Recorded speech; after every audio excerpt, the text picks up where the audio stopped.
ዘግይታችሁ ለሰማችሁ አብይ አህመድ ዛሬ በትግራይ ላይ አዲስ ጦርነትን ጀምሯል።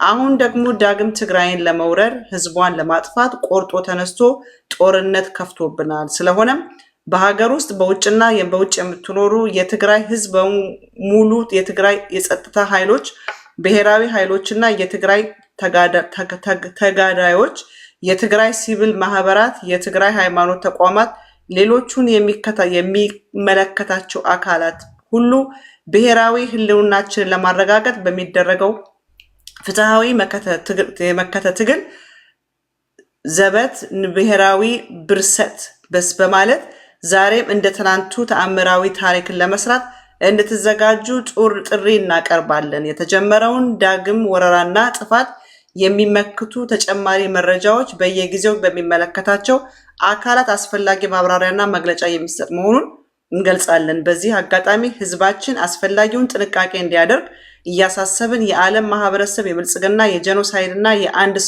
የአንድ አምባገነን ስርዓት በዚህ ቀጠና የደቀነውን ሁኔታ ሊያስከትል የሚችለውን አደጋ ተገንዝቦ አስፈላጊውን ግንዛቤ እንዲወስድ እናሳስባለን። የትግራይ ብሔራዊ ክልላዊ መንግስት መግለጫ አውጥተዋል። ያ ማለት ጦርነት ተጀምሯል ማለት ነው። በቃ ተጀምሯል። በፊት ላይ አንተንም ተናገረኝ። ብልጽግና ጦርነት ጀምሯል። አሁን ቅድም የወጣው ልጅ ይሰማል ድምፄ? ሶሪ ማራማዊት ወንድም ከመቀጠሉ ምኑ ላይ ፖስት እንዳደረጉም በዛው ቢጠቁምልን መግለጫውን ለሪፈራል እንዲሆን ብዙ ሰው እንዲከታተል መግለጫውን ፖስት ያደረጉበትንም ቢጠቁምልን። እኔ ሌላ ኩልኝ በዋትሳፕ የተላከልኝ ነው ለእኔ ትግራይ ፔጅ ላይ ድናታ ይታያል። ትግራይ ፔጅ ላይ ይኸውልሽ ጀምሮ ከኢታማዦር ሹሙ ጀምሮ እስከታች ያለው ሰራዊት የእዝ አዛዦች፣ ክፍለ ጦር አዛዦች አብሮ እንደተገነባ አብሮ እንደሰለጠነ ሰራዊት በከፍተኛ ትስስር እና ውህድ ለዚህ ድል አብቅተው ከዚህ በኋላ ሁለቱ ሀገር ሊነጣጠሉ አይችሉም። የሁለቱ ሀገር ህዝቦች ድልድይ መሆን የምንችለው እኛ ነን። እኛ ያለውን ሰራዊት ነው ድልድይ መሆን የምንችለው። ድልድይ የምንሆነው ደግሞ በንግግር አይደለም፣ በደም ነው፣ በአጥንት የተገነባ ነው። የኔ ሰራዊት የቀበረልኝ የሃሊባን ሰራዊት ነው። የሃሊባን ሰራዊት የቀበረው የሰለሞን ሰራዊት ነው። ቆይ ለምን ግን አይታረቁም? ምን ለምን አይታረቁም? ማርያማዊት በተራው የማያወራ ከሆነ ለምን አታስፈቅዱ? እንደሚችል መገመት ያስቸግራል። እኔ እኮ ግራ ስለገባኝ ነው። መታረቃችን የግለሰቦች አለመሆኑ መታረቃችን የህዝቦች መሆኑን ከኤርትራ መንግስት በላይ የኤርትራ ህዝብ በተግባር አሳይቶናል። ስለዚህ ይሄንን ሀቅ የሚክድ ኢትዮጵያዊ እንደሌለ ያውቃል። የስርዓቱ ውሸታም እንደሆነ በተለያየ ጊዜ ሀሳቡን የቀያየረ የትግራይን ህዝብ የሚያጠፋበትን ሲስተም የሚያበጅበት እድሜ የሚገዛበትን ጊዜ ነው የሚያስበው። ትግራይ ደግሞ እንደ ትናንትና አይደለችም። በግልጽ እዚህ ጋር መነጋገር ካለብን እንነጋገራለን። ተደብቀን አይደለም የምናወራው። ትግራይ እንደ ትናንትና አይደለችም። ትናንትና ከዚህም ከዛም ለቃቅመ በውሸት ትርክት ሰርታ የትግራይን ህዝብ ሁሉም እንዲዘምትበት የኢትዮጵያ ህዝብ እንዲዘምትበት በሰፊው ፕሮሴስ የሰራ ሰውና አዲስ አበባ ላይ ያለው ስርዓት አዲስ አበባ ውስጥ ያለ ህዝብ አክቲቭ ብሎታል። በኑሮ ተማሮበት ልጆቹን ነጥቆት ንብረቱን ወርሶበት ከቄው አፈናቅሎት ጥግ አስቀምጦት ተረድቶታል የኢትዮጵያ ህዝብ ባጭሩ። አሁን እሱ እያታለለ ወታደር እየወሰደ ያለው ከአንድ ዜና ከማትሰማ የሲዳማ እናት ከምስኪን የሲዳማ እናት ከሀዲያ እናት ልጆቻቸውን እየነጠቀ ነው ሰራዊቱን የሚያንጋገው። ይህ ሰራዊት ሳይኮሎጂ እና ሜንታሊ የተሸነፈ ሰራዊት ማለት ዘመናዊ በሆነ መንገድ ነው እየተጠቀመ ያለው እንጂ በእግረኛ ይዞት የሚገባው ሰራዊት ሜንታሊ የተሸነፈ ነው። ምክንያቱም ከህዝብ ሞራል ውጭ የወደቀ ነው። አማራ ክልል ላይ እንደምታዩ ነው። የአማራ ክልል ያለው ኃይል ውስጥ የሚታገለው ኃይል ቃል በቃል እሱንም በመረጃ ማቅረብ እንችላለን። ከትናንትና ወደ የሰጡት የፋኖ አባላቶች ህዝብን ሰብስበው ሲያነጋግሩ ሰምተናል። ካነጋገሩት ውስጥ አንዱን እዚህ ጋር ማሰማት የምንፈልገው ለህዝቡ ቃል በቃል እኔ አይደለሁኝም ይኸው ሲናገሩ አለ። እዚህ ጋር ከአፋሩም ጋር ሆነን አብይ አህመድን ለአንዴና ለመጨረሻ ጊዜ እስከ ሰራዊቱ እስከ ምናምኑ ሰማን አብይ አህመድ ትግራይ መጣብህ ሊያጠቃ ነው ብሎ ቢቀሰቅሰን ራሱ ይወጣዋል። የትግራይ ኃይሎች ባለውለታችን ጭምሮች ናቸው።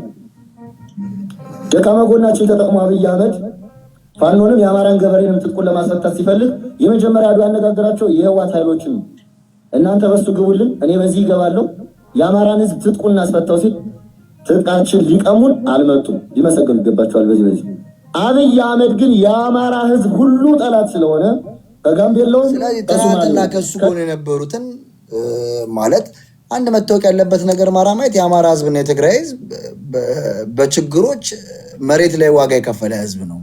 ባለመግባባት ብዙ ደም መቃባትን ያየ ህዝብ ነው። ከስተቱ ተምሮ ደግሞ ችግሮቹን በጠረጴዛ ዙሪያ ሊፈታ በልጆቹ ሊነጋገር ቃል ተግባብቶ ዋነኛውን ደመኛውን ቁርሾ እየፈጠረ ትናንትና የሚያወራውን ወሬዎችን ሁላ ስንሰማ ነበረ። እሱ ብቻ ብልጥ ከበሻሻ መጥቶ እሱ ብቻ አራዳ እሱ ብቻ ኢትዮጵያን እያንከባለለ መምራት የሚፈልግ ከስሩ ያሉትን ሰዎች ደግሞ እንደ ፓልፔት እየተጠቀመ የኢትዮጵያን ህዝብ እርድ እያረገ ወጣቶች ሲማረሩ እያየን ነው። ትንንሽ ልጆች ምንም የማያውቁ ህጻናት ልጆች እኛ እኮ ዛፍ አንበላም ቅጠል አንበላም እያሉ አዲስ አበባ ላይ ሲማረሩ እያየናቸው ነው። በአደባባይ ስርዓቱ ለእሱ የተገዙለትን ባሪያዎች ብቻ ሰብስቦ ከእሱ የተገዙትን ብሔርም ማንነት የማይወክላቸው ከትግሬም ከአማራም በቋንቋ ያልገደባቸው የህዝብ ስቃይ ምንም አይመስላቸው ከተጋሩም ከአማራም ለእሱ ባርነትን የመረጡ ሰዎችን ሰብስቦ የህዝብ ድጋፍ እንዳለው አድርጎ የሚጣጣረው ነገር ወድቋል። አክሽፈነዋል። ያንን በትግራይ ካየሽ ሰላማዊ ሰልፍ ጠርተው ነበር። ሰላማዊ ሰልፉን በአደባባይ አንቺም ያለሽበት የተሳተፍሽበት ነው። ያከሸፍነውን አይተሽዋል። በእሊት የትግራይ ህዝብ ያንን ስርዓት ያውቋል። ልጁን የነጠቀው ነው። ትግራይ ውስጥ ገብቶ ብዙ ወንጀሎችን የሰራ ነው። ሴቶችን የደፈረ ነው። በሰዳፍ ሰው የገደለ ነው፣ የረሸነ ነው። ይሄ ስርዓት ትግራይ ውስጥ ገብቶ ያስተዳድራል ማለት ዘበት ነው። የትግራይ ህዝብ እንደዚህ ባልቁ ካልሆነ በስተቀር። ስለዚህ እኛ ከአማራ ህዝብ ጋር ያለንን ችግርና ልዩነት እኛ ስለፈለግን ወይም አንድ አማራ ስለፈለገ አንድ ትግራይ ስለፈለገ ሳይሆን ሁኔታው ነው የሚያስገድደው።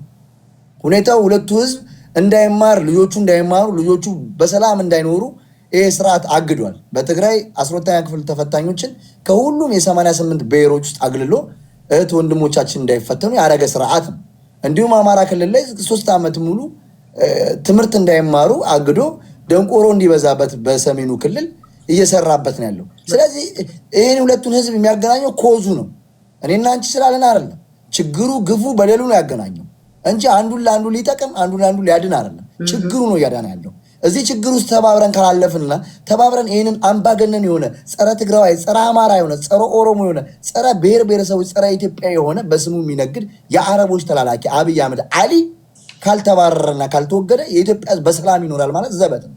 እንደ ኢትዮጵያም ሰላም ይመጣል ማለት ዘበት ነው። ይህ ስርዓት 3ም 4 ጊዜም ለሱ ባርነትን ተመርጦ ተሞክሯል። ውሸታም ትግራዋይን ሲዋሽ መጥቷል። አማራውንም ሲያታል ሲዋሽ መጥቷል። አንድ ቀን በሚያወራው ወሬ እንኳን ቋሚ የሆነ መሰረታዊ የሆነ ንግግር የለውም። ስለዚህ ይሄ ፋሽን ተበልቶበታል። ዛሬም በአማራ ሚዲያ ላይ ሲያወራ ስንሰማው ነበር።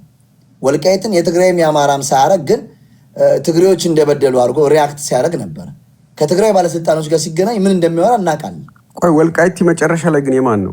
ስለዚህ እሱ በትግራይ ህዝብና በአማራ ህዝብ የሚወሰን ይሆናል። እሱ ሳይወሰን እንዴት ነው አብረው ይዋጉ? አታስበበት። ትልቁ አላኖር ያለ መንግስት አብይ አህመድ አሊ ነው። ምንም እኛ አይምሰል ችግር የለው አይብረድ የሚታርገው አንድ ጊዜ ይሄንን ከአባት ጋር ሄደ አብይን ስታገኝ ተወያይ። ለአንተ ላስረዳር ነው የመጣሁት። ያለቀ ጉዳይ እኮ ነው። አልቆ ወታደራዊ ሁለቱ ማህበረሰብ እኮ ተቀምጦ የሚወስንበት እንጂ አንተ የብልጽግና ተላላኪ መተህ ልትወስንልን አትችልም። እኛ ሁለቱ ያንን ነው አሁን ያወራው። ናዝሬትና ደብረ ዘይት የማን ነው በለው? እስኪ ናዝሬትና ደብረ ዘይት የማን ነው በለው? አዳማ ብለው የቀየሩት አማራ ጥያቄ አለው። በአዲስ አበባም አለ። አዲስ አበባ የማን ነው ጥያቄው? ተንከባሎ የመጣ ነው እናውቀዋለን። ዲኖ ጥያቄ አለኝ። አዲስ አበባ የማን ነው ብለህ ታስባለህ? ድሬዳዋ በምን በክልል ደረጃ ነው? በብሔር ደረጃ ነው? በምን በሁሉም ደረጃ አዲስ አበባ የማን አጥርቅ መጥንቅጥን ያለውን ክርክር እኮ እናውቀዋለን። አንተም ታውቃለህ። እስከማውቀው ድረስ የአማራ ነበረ፣ ግን ወያኔ ሰጠው ለኦሮሞዎች አይደለ? አንተ በጣም ጎበዝ። አይ ዲኖዬ የተሸወድከው ምን መሰለህ? ካሁን በፊት የሸዋ መሬት አልነበረ በፊት ሰማኝ ማን ነበር? ዲኖ ከአጀንዳ እንዳያስወጣኝ እኔ ሀሳቤ ልጨርስና አስወራለሁ። እኛ እያወራን ያለ ነው የኢትዮጵያ ሕዝብን ሊያውቅ የሚገባው ነገር አላኖር ያለን ገመዳችን ላይ አንገታችን ላይ ገመድ አስቀምጦ የትግራይ ሕዝብ እንደ ብሔር እንዲጠፋ አዲስ አበባ ውስጥ ያሉ የትግራይ ባለሀብቶች ሀብታቸውን እንዳያንቀሳቅሱ ሉጋማቸውን አስሮ አላስቀምጥ ያለን ስርዓት አብይ አህመድ አሊ ነው። ይሄ ተገምግሞ በእሹሩሩ ሲንከባለል የመጣ በልመና የመጣ ጉዳይ ነው። የትግራይ ሕዝብ ሰላም ፈላጊ ነው። ሰላምን ለአንድ ትግራይ ገበሬ ለአንድ የትግራይ ወጣት መንገር ዘበት ነው። ያክስቱን ልጅ ያጎቱን ልጅ ወንድሙን እህቱን ያላጣ ትግራዋይ የለም። ሁላችንም ቪክተሞች ነን። ትግራዋይ ቤት ውስጥ ሀዘን ያልገባ የለም ከ180-90%። ስለዚህ ሰላም ለኛ አትነግሩንም። እያንከባለላችሁ የሰፈራችንን አንድ ሰላም የምትባል ሴት እየጠራችሁ ስለ ሰላም የማታውቁ ሰዎች ሰላም ለኛ አትመክሩንም። ሰዓቱ ረፍዶበታል። ሰላም ከሁለት ወገን የሚመጣ ግንኙነት ነው። እናንተ ግን ወታደር ስትገዙ፣ መሳሪያ ስትገዙ፣ ሰው ስታደራጁ፣ ትግራይ ውስጥ ያለውን ኃይል ስታበጣብጡ፣ ፓወር ስትቀንሱ፣ እርስ በራስ ስታባሉ ስትሞክሩ ትግራይ ውስጥ ያለውም ከእናንተ ነው ባህል የሚለምደው። አሊያንስ እንዴት እንደሚፈጠር ከእናንተ ተማረ። ግትር የምንለው ትግራይ ውስጥ ያለው መንግስት ብልጦ ነው። በዘመኑ በ27 ዓመት ታሪኩ ሰርቶት የማያውቀውን በደል ደርሶብኛል ብለህ ከምታለቅስ ካለው ከተጣላው ኃይል ጋር ጠላትን ቀንሰ ተነጋገር ብለህ ነው ባልነው መሰረት ጠላቱን ቀንሶ መጥቶላቸዋል። ያ ደግሞ ወዴት ውጤት አምጥቷቸዋል እናውቃለን። ብዙ መነካካት እንችላለን ከጊዜ አንጻር እንጂ ከኤርትራ ጋር የነበራችሁን ግንኙነት ከአማራ ፋኖ ጋር የነበራችሁን ግንኙነት በደንብ እናውቀዋለን። ከዛም በኋላ በዕለት 7/8/16 የኪዳነ ምሕረት ቀን ገረሱራ የገላ በለሳ ኢሮፕን አስረከባችሁ በስነ ስርዓት ለሻዕቢያ ስትወጡ እናውቃለን። ይህንን የሚያውቅ ትግራዋይ ይህንን የማያውቅ ትግራዋይ የለም። በደንብ ነው የምናውቀው። እናንተ ብልጦናችሁ አስረከባችሁ ለሻዕቢያ ስትወጡ፣ እኛ ደግሞ በዙሪያ እናንተ በሰጣችሁን መሳሪያ ሻዕቢያ ላይ እንድንተኩስ ከዛ አማራ ክልል ላይ እንድንተኩስ ብዙ ምክንያቶችን አቅርባችኋል። ብልጦነን ይህንን ነገር በትዕግስት አልፈኗል። ይህንን ስናልፍ ሰው ሳይሞትብን ቀርቶ አይደለም። እንደምታውቂው አንቺ ከሽሬ ከአድግራት ከመቀሌ ማዕስከር ውስጥ 10 ሰው 20 ሰው ለሰላም የሚከፈሉ ዋጋዎች ሰው ሲሞት ነበር። ኢቭን በጅብ እስኪበላ ድረስ ይህ ለሰላም የተከፈለ ዋጋ ነው። እስከ መለማመጥ ማለት 100 ሰው ከሚሞትብሽ 20 ሰው እየሞተ መደራደር ውጤት አለው ተብሎ ስለታሰበ ነው። ግን በአጭሩ የትግራይን ሕዝብ ነዳጁን ዘግቶ የመንግስት ሰራተኛን ደሞዝ ከልክሎ ከስርዓቱ ጋር ማያገናኘው ከዛ የትግራይ ሕዝብ መንግስቱ ላይ እንዲያመጽ እርስ በራስ እንዲባላ ኃይል እንዲዳከም እንደ ታሊባን አፍጋኒስታን ሶሪያ የሆነች ትግራይ እንድትመሰረት የፈለገው አገዛዙ እኛ ደግሞ 20 ኢንች አስበን ከሱ የበለጠ ጠላቶቻችንን ቀንሰን የጋራ አንድ የሚያደርገንን ሀሳብ ይዘን መተናል። አሁን የጭንቅ አንድ ጠቅላይ ሚኒስትር በዚህ ደረጃ የክልል ቴሌቪዥን ላይ ወርዶ ሲወያይ ነው አናውቅም። ያን ያህል የጭንቅ ምልክቱ የክልሎች ቲቪ ላይ ወርዶ አስተያየት እስከ መስጠት ድረስ አማራ እኮ እንደዚህ ነው፣ ትግራይ እኮ እንደዚህ ነው እያለ ከዛ ደግሞ ግን መሬቱን በህገ መንግስቱ ለማንም እንዳልተሰጠ ይናገራል። ይህንን የማያውቅ አማራ ካለ እንግዲህ ምከረው እምቢ ካለ መከራ ይምከረው ነው የሚባለው። እንደዛም ሆኖ የማይገባው ትግራዋይ ካለ መከራ ይምከረው። መከራው ግን መክሮት በደንብ የገባው ህዝብ መሬት ላይ የሚያምነው ትጥቅና ትግል ይዞ የሚታገለው ህዝብ ምን ሲል እየሰማ እንደሆነ በድምፅ አሰምቼሻለሁ። ስለዚህ እኔ እዚህ ጋር ለመጣው ሰው ልወያይ ወያውን የሞቱን ለብልጽግና ገንዘባቸውን በልተው በቪዲዮ እንኳን ወጥተው ስለሚያምኑት ድርጅት እንኳን በኮንፊደንስ ከማያወሩ ሰዎች ጋር ልመላለስ አይደለም የገባሁት። እዚህ ጋር 300 ሰው አለ ኢትዮጵያዊ፣ ሐቁን ማወቅ አለበት። በፕሮፓጋንዳ ትናንት ላይ ትግራይ ላይ ተዘምቷል። የትግራይ ህዝብ ውጊያ ፈላጊ መስሎ የትግራይ ህዝብ ከኢትዮጵያ አንጻር እንቅስቃሴ ውስጥ የሚያደርግ ተመስሎ ይህ ሁላ ችግሮች ተፈጥሯል። ያንን ለማስረዳት ነው የመጣ ነው እንጂ እንደነዚህ አይነቱን ካድሬ ልንመክር ወይ ልንወያይ አይደለም። አንቺ በዚህ ዩቲዩብ ላይ ስለምትንቀሳቀሽ ነው ታችን ማራማይት የዚህን ፕላትፎርም ሲስተም ስለማታውቂ እንደ መንጋ ለቋቸዋል። እዚህ ጋር ገንዘቡን ከፍሏቸው እኛ ከነዚህ ሰዎች ጋር ሰዓት የለንም። እነዚህ ሰዎች ለስርዓቱ እንኳን አምኖበትና ተማምኖበት ቪዲዮ ከፍቶ እንኳን አያወሩ። ይሄን ያህል ኃላፊነት መውሰድ ይፈራሉ። ነፍሳቸውን በጣም ነው የሚፈሩት። ነገ ለውጥ እንደሚመጣ ያውቃሉ። ነገ ስርዓቱ እንደሚነቀል ያውቃሉ። የኖረ ስርዓት የለም። ኢህአዴግም ሄዷል፣ ደርግም ሄዷል። ብልጽግና የማይሄድበት መንገድ የለም። እንደሚሄድ ስለሚያውቁ ግን ከኛ ጋር ተቀላቅለው የለውጡ ኃይል ነን ብለው እንደሚመጡ ስለሚያውቁ ነው ቪዲዮ የማያወጡት። እኔ መቼ አብይን እየተቃወምኩት እንደሆነ ማንም ኢትዮጵያዊ፣ ማንም ትግራዋይ፣ ማንም ያውቃል።